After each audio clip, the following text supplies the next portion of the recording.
Graça e paz, amados irmãos. Hoje, dia 1º de outubro, eu e o César, estamos aqui para trazer para vocês a reflexão sobre Ezequiel 41, 44. Um pouco antes, no 40, onde tudo começa, né? Que é falar sobre o templo. A palavra do Senhor diz assim: ouve bem, ou melhor, a mão de Deus está sobre mim e ela está sobre você também.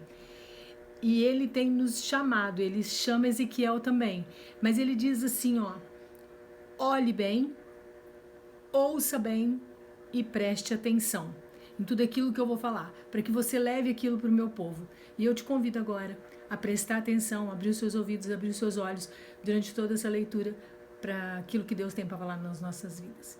Muito bom, irmãos e irmãs. Então, nós vimos o livro de Jeremias, que profetizou antes do cativeiro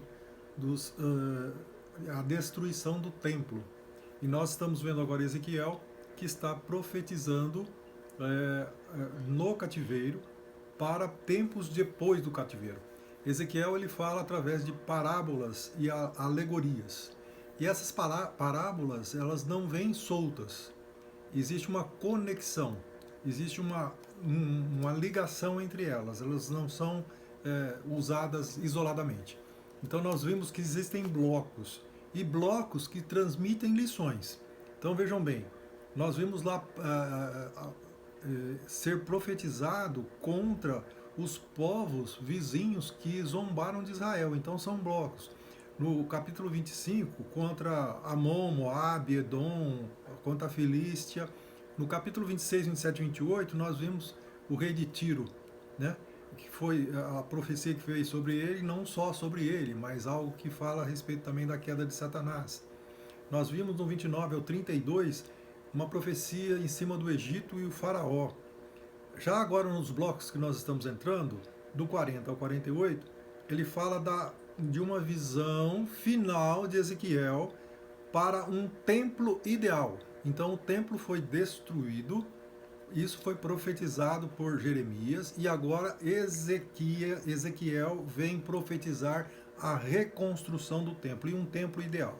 Então, na verdade, ele fala de uma forma que ele é transportado, então nós percebemos que ele faz um tour, né?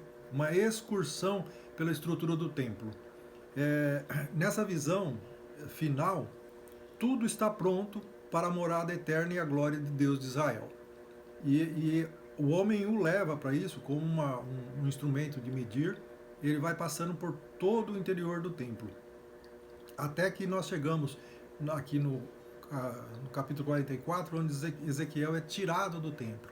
Ele sai para fora então para o átrio, e aí isso é o último grupo de visões que ele tem. É um templo restaurado, um retorno, significa o retorno da glória de Deus.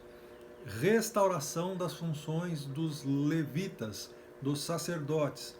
E isso, na realidade, é uma alegoria. Não quer dizer exatamente que o templo seria reconstruído. Templo de alvenaria, conforme dá para se perceber aqui.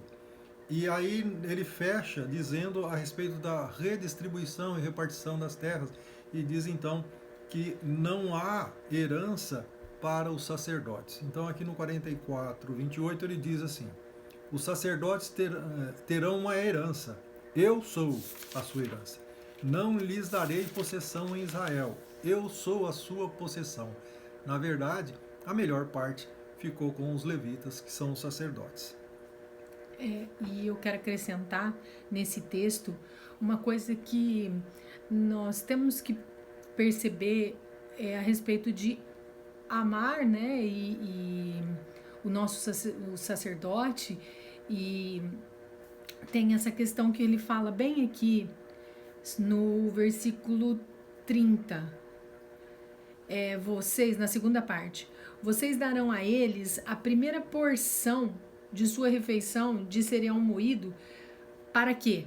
E aí ele faz, né, a promessa, para que haja bênção sobre a sua casa. Então a palavra do soberano Senhor, né, como resultado né? Hoje que a gente faz as nossas ofertas, a gente acha que é só uma obrigação, mas também tem a parte do Senhor, que é a promessa dele, de que o compromisso para que haja bênção na nossa casa.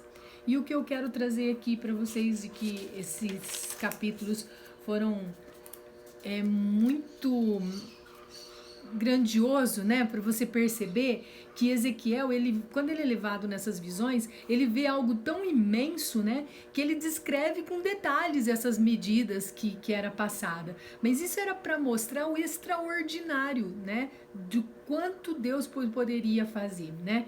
Hoje esse santuário sou eu e sou você, né? É o nosso coração. E se nós formos levar, né, tentar interpretar um pouco sobre toda aquela construção ali, as portas, né, os cômodos, os quartos ali, o Senhor conhece, ele que descreveu, então ele conhece todas as portas do seu coração, ele conhece todos os cômodos do seu coração, por onde se passa para entrar dentro de você e por onde ficar e onde permanecer dentro de você.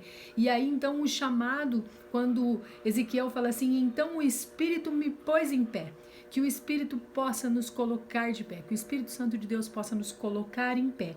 E em algum lugar que eu não marquei aqui, ele diz assim, separar o lugar santo do comum. Que o Espírito Santo possa fazer isso, nos erguer, nos colocar de pé e fazer com que nós tenhamos esse discernimento de separar o que é santo do que é comum e não se contaminar. Amém? Graças e paz.